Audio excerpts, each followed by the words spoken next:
voluntad del empleador. Tema 19. Extinción del contrato individual del trabajo por voluntad del empleador. Punto 1. Consideraciones generales. Debe apuntar en primer lugar como consideraciones generales que el tema del despido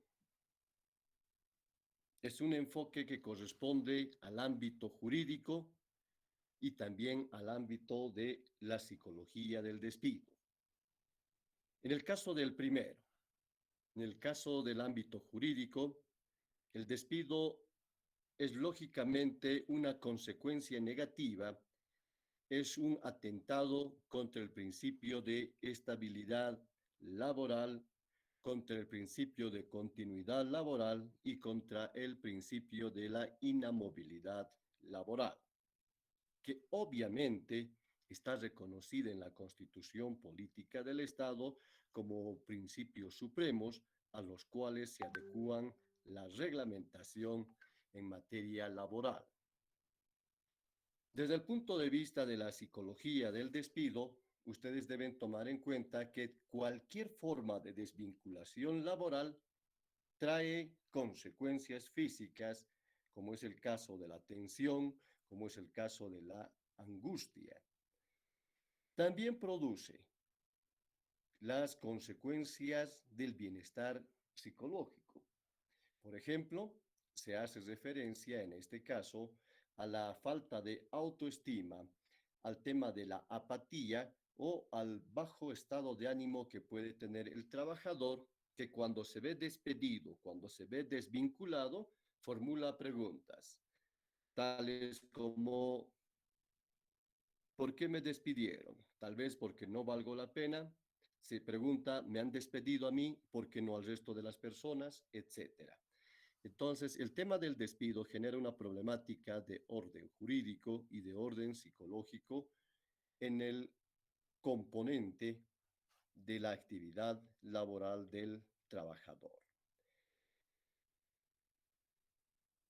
En segundo lugar, usted debe apuntar que la Constitución Política del Estado, en el artículo 49, numeral tercero romano, reconoce y protege la estabilidad laboral. Y paralelamente, al reconocer y proteger la estabilidad laboral, prohíbe, proscribe el despido injustificado o cualquier otra forma de despido que sea arbitrario, que sea injustificado. En tercer lugar, usted debe apuntar que el tema del despido generalmente se produce por una confusión que existe en los estatus jurídicos de empleador y de propietario del establecimiento laboral. Dos estatus jurídicos distintos: propietario del establecimiento laboral y el otro empleador o patrón. De manera general, de manera casi absoluta, ambas condiciones, ambos estatus jurídicos coinciden en una misma persona. Y ahí viene la problemática. Lo que pasa es que como propietario del establecimiento del trabajo, los derechos y obligaciones de las personas están claramente reglamentadas por el Código Civil o en su caso por el Código de Comercio. Y en su condición de empleador, además, sus derechos y obligaciones están regidas por la Ley General del Trabajo. De tal manera que cuando el empleador procede al tema del despido, procede ejercitando ese derecho que tiene como dueño, como propietario del establecimiento laboral. Por ello considera y manifiesta: yo soy el dueño, yo puedo proceder de esta manera. ¿Por qué? Porque yo soy el dueño de la patronal, soy dueño de los instrumentos de trabajo. Pero eso es una verdad a medias, porque muy aparte de tener la condición de dueño, tiene la condición de empleador. Y esta condición de empleador está sujeto, usted lo sabe perfectamente, está sujeto a la constitución política del Estado y está sujeto a la ley y a los reglamentos laborales. De tal manera que si el empleador, la patronal, pretende desvincular a un trabajador, siempre debe estar en base al ordenamiento jurídico vigente. Punto 2 de avance. Despido injustificado. Punto 2 de avance. Despido injustificado. Etimológicamente, la palabra despido viene del verbo expetere. Expetere. Y el significado de expetere significa arrojar con impulso algo hacia afuera. Arrojar con impulso algo hacia afuera. Y usted vea, simplemente imagine cuando el trabajador es despedido injustificadamente, entonces está fuera de la patronal. Se lo sacó del vínculo jurídico laboral y está fuera de la patronal. Esa es la procedencia etimológica del despido. Ahora, usted puede encontrar estudios del despido justificado con las siguientes expresiones. Despido arbitrario. También como despido abusivo. También como despido improcedente. Y también, generalmente lo emplea nuestra legislación boliviana, despido intempestivo. En tercer lugar, usted debe apuntar que cuando estudie el despido injustificado, debe aplicar el Decreto Supremo 28.699 del año 2006. Artículo octavo.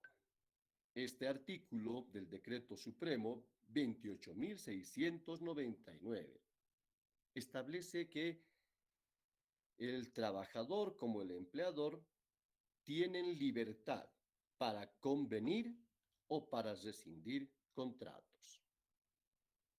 La libertad para convenir, la libertad para rescindir contratos.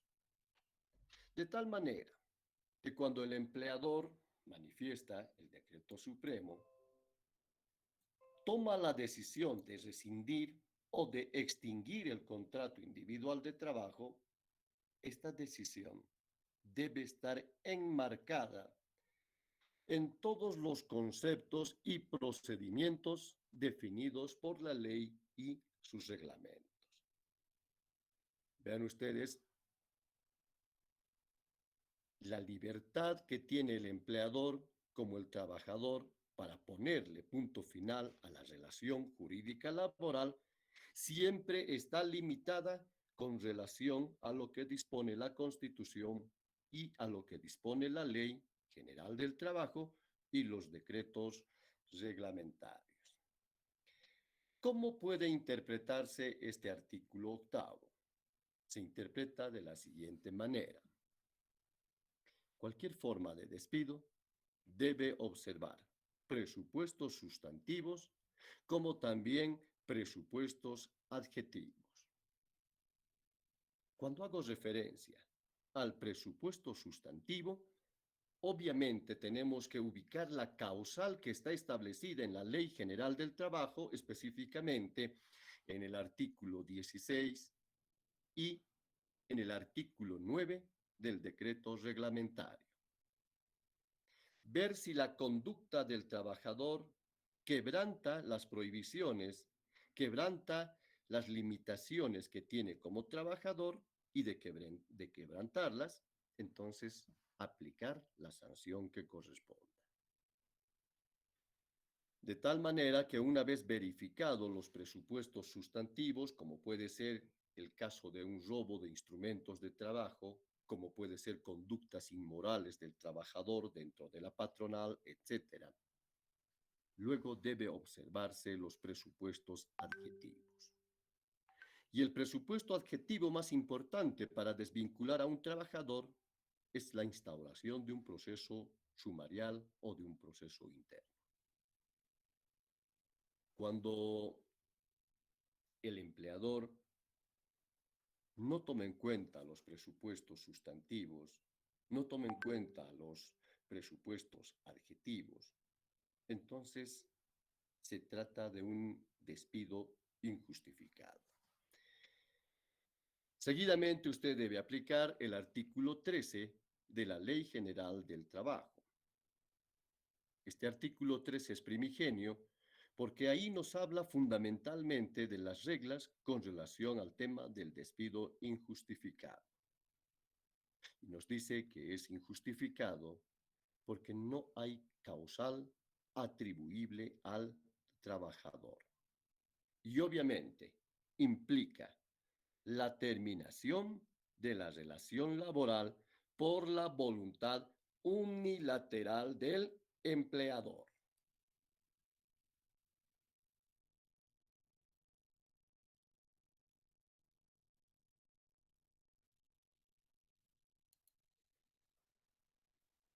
Decíamos, implica la terminación de la relación laboral por la voluntad unilateral del empleador. Debe subrayar usted esas palabras, voluntad unilateral del empleador, sin que se verifique en la actividad fáctica laboral algunas de las causas de rescisión previstas en el artículo 16 de la Ley General del Trabajo y en el artículo 9 del decreto reglamentario.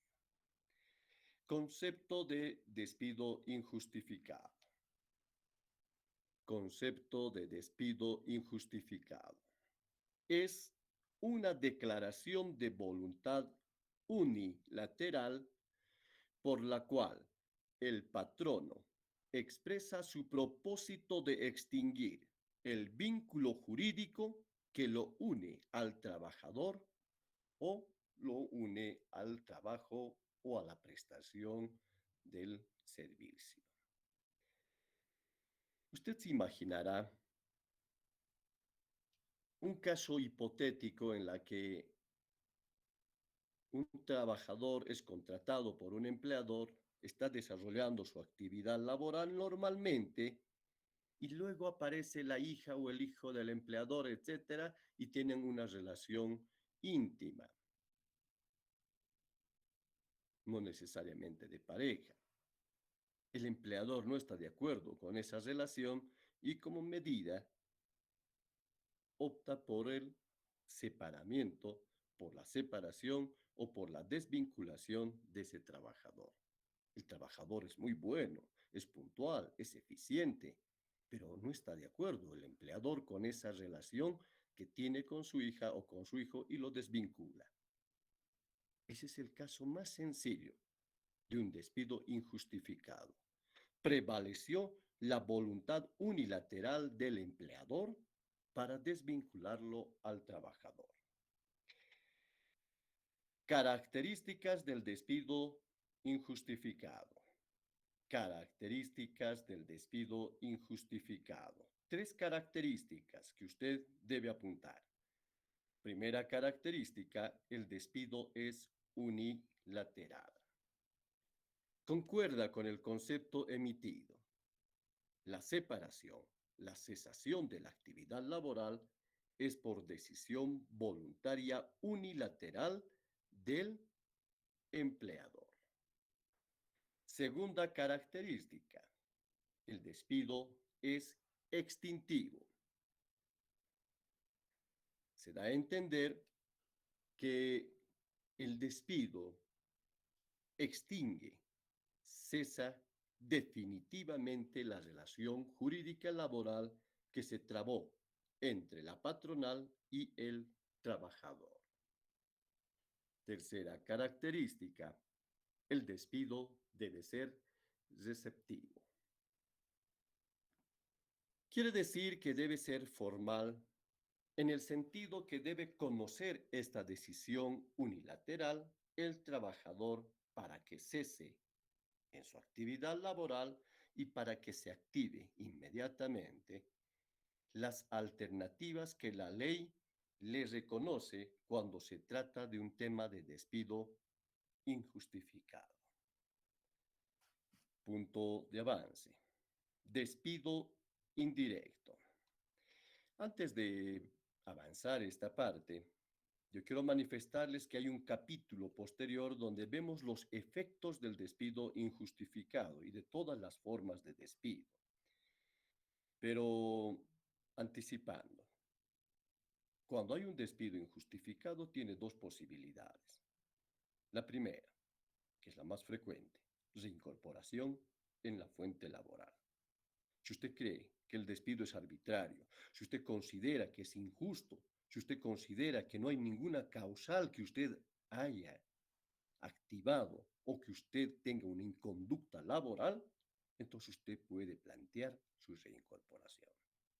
Ahora, la reincorporación es un tema administrativo, pero también judicial.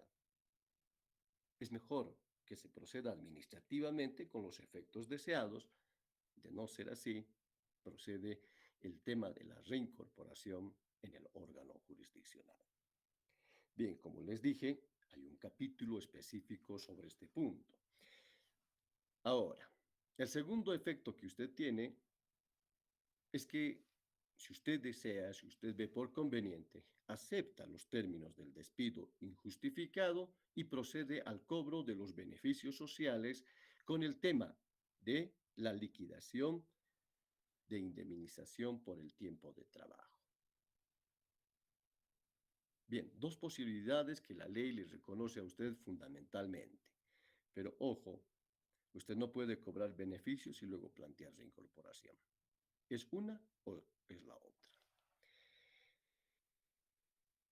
Punto de avance. Despido indirecto.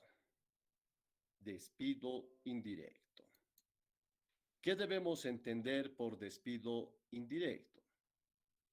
Para que usted tenga una idea, el despido indirecto también se conoce como autodespido. Entonces, apunte. Despido indirecto es la disolución del contrato de trabajo por iniciativa del trabajador. Pero esta iniciativa del trabajador está basada, está fundamentada en lo que se califica justa causa motivada por el patrono o el empresario.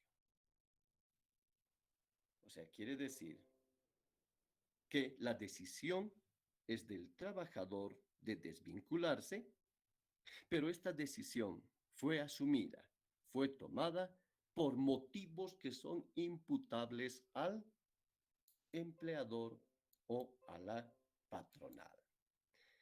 Entonces, cuando usted vea el tema del despido injustificado, se imagina aquel caso en que el empleador ya no está de acuerdo con el trabajador, pero para no incurrir en las causales de despido injustificado, entonces profiere unas conductas, unos comportamientos que generan la decisión del trabajador de apartarse de la patronal. En nuestras palabras sencillas, podríamos decir que el empleador lo cansa al trabajador con conductas que el trabajador cansado de esas conductas decide retirarse. Coincide con el concepto. La decisión la toma el trabajador, pero esta decisión fue motivada, fue alimentada fundamentalmente por el trato del empleador. Entonces, usted puede anotar las causas que llevan a este tipo de despido y como primera causa usted apuntará la alteración arbitraria de la armonía. Alteración arbitraria de la armonía. Si en algún momento el empleador le decía, ¿cómo está José? Buenos días, qué gusto saludarlo. Y luego cambia cómo está, ¿qué dice usted? Ya hay un cambio de la relación armoniosa. Segunda causa puede ser modificaciones sustanciales a la actividad laboral. Modificaciones sustanciales a la actividad laboral. Si usted durante 2 años realizó un trabajo de mensajería y ahora a usted le piden que haga un trabajo de portería y también de primeros auxilios, etcétera, se está modificando sustancialmente la actividad laboral. La tercera causa que usted debe apuntar es la reducción del sueldo, la reducción del salario. Esa es una forma evidente de un despido indirecto. La cuarta causa que usted debe apuntar es el traslado del trabajador sin acuerdo previo. Nosotros vimos en los requisitos del contrato individual de trabajo que se debe determinar el lugar donde se va a desarrollar la actividad laboral. Y si a usted, por ejemplo, lo contrató para desarrollar su trabajo en la ciudad de La Paz y de repente lo manda a una provincia de la ciudad de La Paz sin su consentimiento, entonces existe un abuso excesivo de jus variandi. La quinta causa que usted debe apuntar es la hostilidad, que se ve manifiestamente expresada. Hablamos ahora de la legislación boliviana con relación al despido indirecto. Dos fechas cronológicas importantes para el despido indirecto: 1937 y 2019. ¿Qué pasa en el año 1937? El Estado boliviano dicta el decreto ley de 9 de marzo de 1937. En este decreto ley se asumen las condiciones del despido indirecto. Despido indirecto que está fundamentalmente trabado con el tema de la rebaja de sueldos y salarios. La normativa en referencia disponía que cuando el trabajador sea motivo de una rebaja de sueldos, tienen las posibilidades facultativas de permanecer en el cargo con la disminución del sueldo o retirarse de él y motivando el trámite de la indemnización por tiempo de trabajo. En otras palabras, beneficios sociales. Esta norma le decía al trabajador: si usted ha recibido rebaja de sueldo, acepte la rebaja y siga trabajando. O si no, váyase al tema de el retiro y, lógicamente, prosiga con el cobro de sus beneficios sociales. Esta práctica, desde el año 1937, estuvo vigente hasta el año 2019. El año 2019, el Estado boliviano dicta el Decreto Supremo 3770, fecha 9 de enero. 3770. En este Decreto Supremo se prohíbe el retiro indirecto por rebaja de sueldos, por rebaja de salarios. Y obviamente, en segundo lugar, deroga las disposiciones del Decreto Ley de 1937. Regla general, conforme al artículo segundo del Decreto Supremo 3770, es proscripción, prohibición a todos los empleadores, a todas las empresas, de motivar el tema del retiro indirecto por rebaja de sueldos o salarios. Regla general. Y toda regla tiene su excepción. Precisamente este Decreto Supremo 3770 plantea que cuando el trabajador está siendo motivo de disminución de sueldo o salario, debe plantear inmediatamente su reclamo ante el Ministerio del Trabajo. pidiendo la reincorporación por por la disminución del sueldo y el salario. El trabajador sigue trabajando, pero le han disminuido el sueldo. La anterior normativa, la que hice referencia del año 1937, planteaba la temática de que si usted era motivo de despido indirecto por disminución, usted podía acogerse al tema del retiro. Ahora la norma, pues basándose fundamentalmente en los principios de la Constitución Política del Estado, plantea que usted debe hacer su reclamo ante el ministerio, no debe asumir ni debe adoptar el tema del retiro por la disminución. Explicación lógica. Principio de irrenunciabilidad de derechos laborales. Nadie le puede prohibir el ejercicio de su derecho laboral, menos usted puede autoprohibirse de lo que la ley le está tutelando, le está protegiendo. Bien, se plantea la reincorporación por el tema de la reducción del sueldo y el salario, y el ministerio emite la combinatoria para la nivelación y la restauración del sueldo.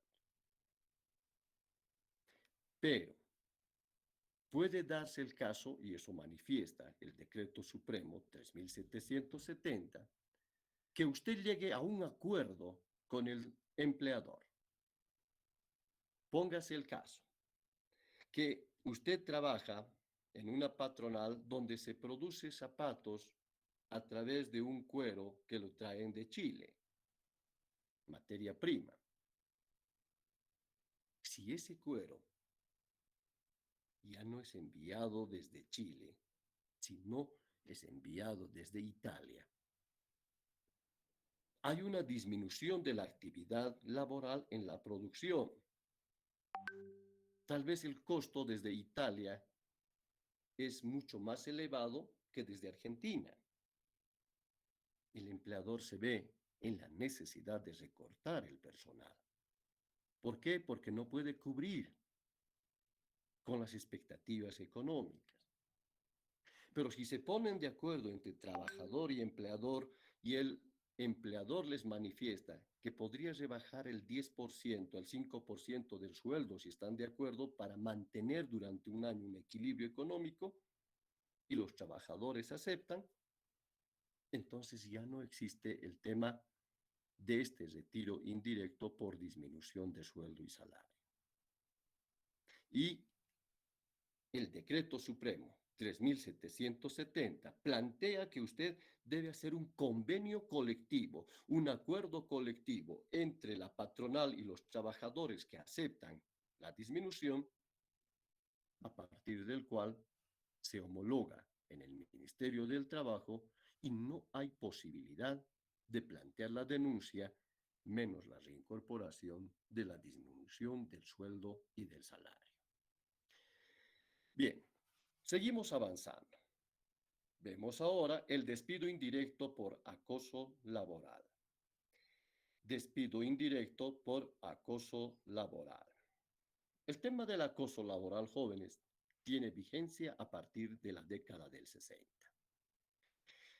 No fue en el ámbito laboral, fue en el ámbito de la psicología donde se determinó que existía comportamientos hostiles, primero en las escuelas y luego en las actividades laborales.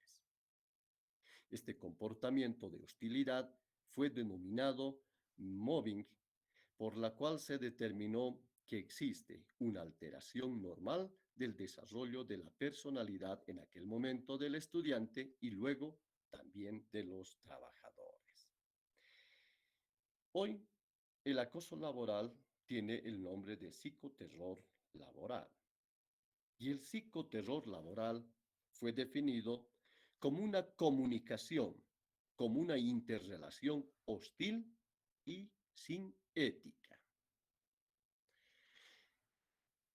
Esta comunicación hostil está dirigida de manera sistemática por uno o por varios individuos contra otro. Y a partir de esta hostilidad se genera una posición de indefensión, una posición de desvalimiento de las personas. El acoso laboral, jóvenes, tiene determinadas características. La primera característica que se le reconoce es que la hostilidad laboral, el hostigamiento laboral, el psicoterror laboral, es un proceso comprensivo de una serie progresiva y concatenada de conductas. Estas conductas tienen un contenido de agresiones psíquicas. La segunda característica que encuentran del psicoterror es que estas conductas tienen una triple dimensión. ¿Cuál es esa triple dimensión? Primero que estas conductas se prolongan en el tiempo. Y al prolongarse en el tiempo quiere decir que se repite periódicamente, de tal manera que hace intolerable la situación de el victimado o la victimada.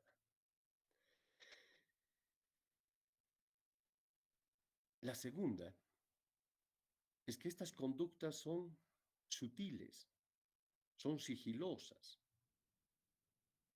de tal manera que disimuladamente y muy tendenciosamente se profiere el tema de el mobbing laboral o el psicoterror laboral.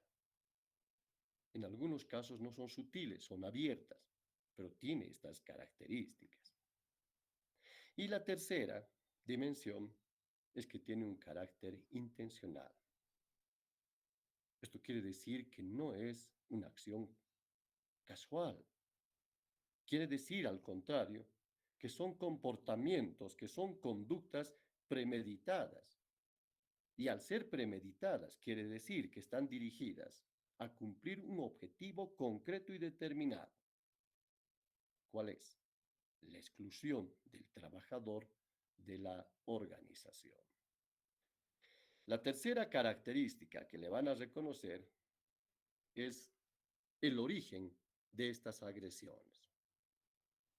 El origen ya viene de parte del empleador o ya viene de un tercero intermediario favorable a la actitud del empleador. ¿Qué pasa en el caso de la legislación boliviana? Muchos abogados consideran que no existe el acoso laboral, que no existe el psicoterror laboral, que no existe el mobbing laboral. Hoy tenemos una ley, pero esa ley está exclusivamente dirigida al grupo de trabajadoras femeninas. Y aún así, usted vea que si usted plantea un tema de acoso laboral, muy difícilmente se puede activar en el Ministerio del Trabajo estos temas de acoso laboral. Y cuando se demuestra el acoso laboral, ya sea de los trabajadores del ámbito privado o de los servidores públicos, simplemente se emite una combinatoria de cese de la hostilidad, que en realidad no tiene mayor trascendencia porque es una simple recomendación, una simple advertencia. Debería tener efectos coercitivos. Bien, en el caso boliviano, se determina que sí existe el tema del acoso laboral, tanto para hombres como para mujeres. Existe el psicoterror y precisamente el Tribunal Supremo del Estado boliviano, en el Auto Supremo 315 del año 2018, determinó que efectivamente el Estado boliviano asume estas prácticas del mobbing, asume estas prácticas del psicoterror laboral y obviamente los proscribe, los sanciona, dado el régimen de estabilidad, de continuidad e inamovilidad laboral que reconoce la Constitución Política del Estado. Ahora, el Tribunal Supremo logró definir el psicoterror laboral con las siguientes palabras. Se entiende por psicoterror aquellas conductas, aquellas actitudes deliberadas del empleador, ya sea por sí mismo o por terceras personas de la misma dependencia laboral, que lesionan la dignidad de la persona en su condición de trabajador, dañan su integridad psíquica y su integridad social.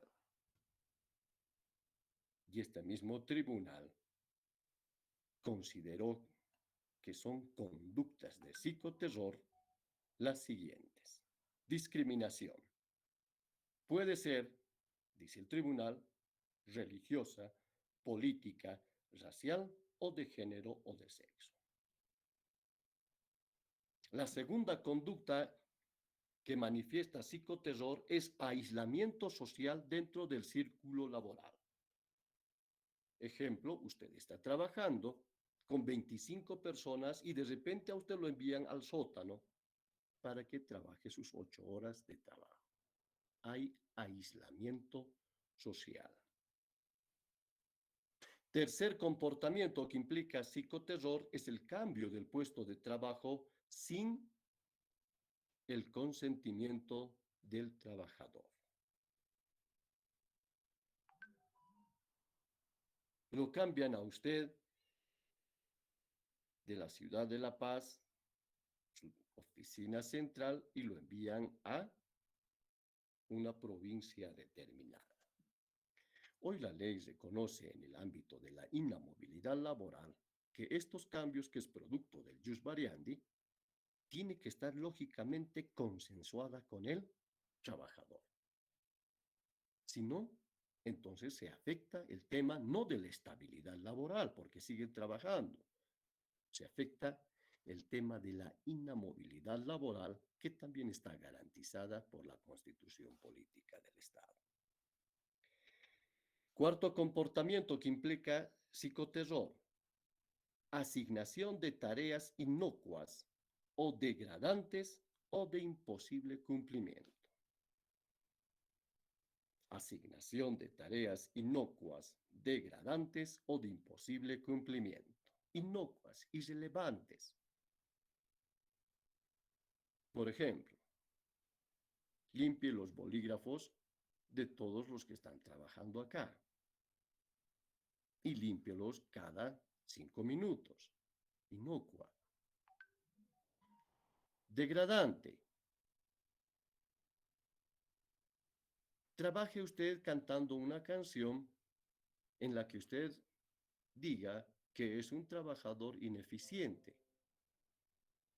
¿Mm? Degradante.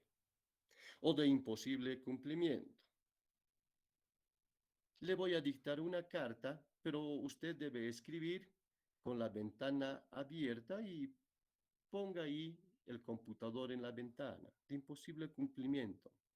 Gravedad, se va a caer el computador. La quinta conducta que implica psicoterror es no asignarle tareas. Generalmente se da en casos de reincorporación laboral. Usted ha sido reincorporado, usted insiste en participar en esta empresa cuando sabe que no la queremos, no lo queremos a usted, y como tal, siéntese allí en la puerta de ingreso y vea quién entra y vea quién sale. Usted, por ejemplo, dirá: si a mí me ponen en una labor que no voy a desarrollar, pues bien, voy a empezar a chatear, voy a empezar a hacer cosas propias. No, no se puede. Porque aunque usted lo quiera hacer, lo podrá sostener 1 hora, 2 horas, 3 horas, pero no lo va a poder sostener 2 días, 3 días, sabiendo que la gente está trabajando y usted no. No se olvide que el ser humano es un componente biopsicosocial que no solamente tiene efectos biológicos, el tema del trabajo, sino también componentes sumamente complicados psicológicamente hablando. Sexta conducta que implica psicoterror: insulto y amenazas. Disculpe, doctora. Adelante, Carolina. Por si acaso es 8:41. Perfecto. Y finalmente, cualquier otro tipo de maltrato psicológico. Nos quedamos en el subtítulo: la clausura por liquidación de la patronal. la clausura por liquidación de la patronal. Se presenta relación jurídica de la seguridad social. Atentos a la asistencia.